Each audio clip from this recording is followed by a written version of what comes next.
বন্যা দুর্গত কবিরহাটের প্রত্যন্ত একটা গ্রামে আছি। রাস্তা থেকে এই বাড়িটার উচ্চতা বেশ অনেক। আমরা দেখেছি যে বেশ অনেক উঁচু করে এই বাড়িটা বানানো হয়েছে। তারপরে এই বাড়ির ভেতরে, ঘরের ভেতরে কিন্তু পানি ঢুকেছে। একটু ঘরের ভেতরকার পরিবেশটা দেখাতে চাই। এই রাস্তা তো সামনে ডুবেই গেছে, একটু ঘরের ভেতরে যেয়ে দেখি কি কি অবস্থা। এই যে ঘরের ভেতরে মোটামুটি বেশ পায়ের পাতা ভালো করে ডুবে যাচ্ছে। আর ভেতরকার পরিবেশ একটু দেখেন যে ওদের আসবাবপত্র থেকে শুরু করে যা যা আছে, ফ্রিজ, আলমারি, ডাইনিং টেবিল, খাট, সব কিছু কিন্তু তারা উঁচু উঁচু বেঞ্চের মধ্যে রাখার চেষ্টা করছে, কোনো রকম রক্ষণাবেক্ষণের চেষ্টা করছে। এবং এখনও সেই চেষ্টা কিন্তু চলছে যে এই আসবাবপত্রগুলো বা জিনিসপত্রগুলো কোনোভাবে আসলে ঠিকঠাক টিকিয়ে রাখা যায় কিনা, এবং যে লেপ তোষক আছে সেগুলোও কিন্তু একটু পানি থেকে বাঁচিয়ে রাখা যায় কিনা সেই চেষ্টাই কিন্তু চলছে। আমরা যতটুকু জানতে পেরেছি গত 10-15 দিন আগে এই ঘরটাতে পানি ঢুকে, এবং আমরা এখন যে এগিয়ে চলেছি, আমাদেরকে এই বাড়ির যে মালিক তিনি বলেছেন যে এই ঘরে তারা সাপও ঢুকতে দেখেছে। এখন আমরাও এগিয়ে চলেছি, আমরাও কতটুকু নিরাপদ তা জানি না। আর এরা যারা বাড়ির বাসিন্দা যারা আছে তারা কিন্তু এই বাসায় থাকতে পারছে না। তারা মাঝে মধ্যে আসছেন আশ্রয়কেন্দ্র থেকে এসে, তারপরে তারা ঘরের রক্ষণাবেক্ষণ বা সব কিছু ঠিকঠাক আছে কিনা সেটা তারা দেখে তারপরে চলে যাচ্ছে। রান্নাঘরের দৃশ্যটা একটু দেখাইতে চাই যে একটা মানুষের রান্নাঘর পর্যন্ত ডুবে গেছে, এবং রান্নাঘরে যা যা ছিল আর কি সব কিছুই মোটামুটি ডুবে গেছে বলে আমরা জেনেছি। এবং অনেক দিন যাবত এখান থেকে রান্নাবান্না তো কোনো কিছু করতেই পারছেন না, কারণ রান্নাঘরের মধ্যে হাঁটু পানি, যেটা বলবো। আমরা একটু তার সাথে কথা বলতে চাই যে তার বাড়ির সার্বিক কী পরিস্থিতি সেটা নিয়ে। আপনার বাড়িতে পানি উঠছে কবে? আজ 15 দিন পানি ঢুকছে। আচ্ছা, রান্নাঘরে তো হাঁটু পানি দেখলাম। যে পানিটা গিরার উপরে পানি মানে কোনো খাইতাম পারি না, রান্তা বাড়ি করতাম পারিয়েন না, খাইতামও পারিয়েন না, বাচ্চা কাচ্চা লই তো অনেক কষ্ট আসছি স্যার। ঘরের জিনিসপত্র, ঘরের জিনিসপত্র ব্যাগ নষ্ট হয়ে যায়, আমার যা আছে ব্যাগগুলো নষ্ট হয়ে যায়, গাড়ি যায়, কারণ ঘরে তো লেডি গেছে বই যার ঘর, বুঝছেন নি, কাঁচা ঘর দিছি আমি, অনেক ফিড়াফিড়ি খাই, মারামারি খাই, আমি এই ঘরগুলো করছি। অনেক কষ্ট করি আমি এই ঘরটা মানুষ করছি।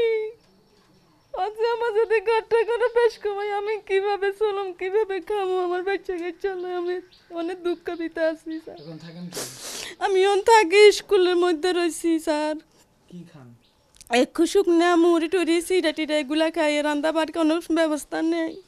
ভাত খান না কতদিন হয়েছে? ভাত তাই যাওয়ার অন্তত 10 দিন পরে যার ভাত খাইতাম পারি না কই।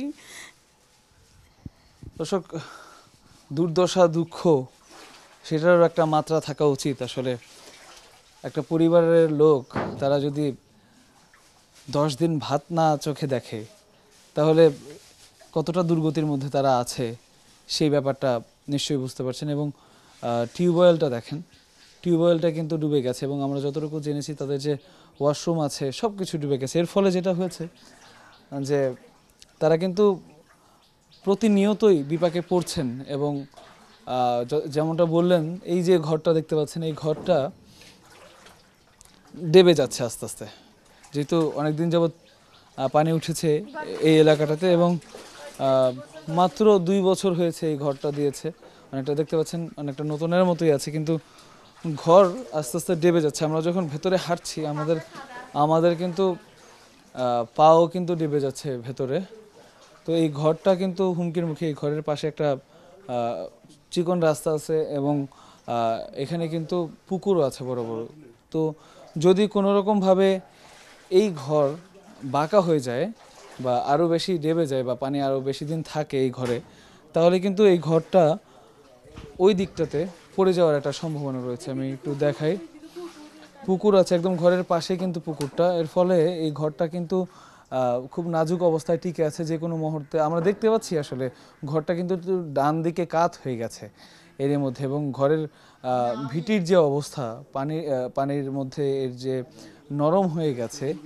এর ফলে যে ব্যাপারটা হয়েছে যে ঘরটা কিন্তু খুবই নাজুক অবস্থার মধ্যে রয়েছে এবং জিনিসপত্র কোনোভাবে তারা খাটের উপরে তুলে বা বেঞ্চের উপরে তুলে রক্ষা করতে পারলেও ঘরটা আসলে কতদিন আসলে ঠিকভাবে থাকবে সেটা আসলে বলা যাচ্ছে না।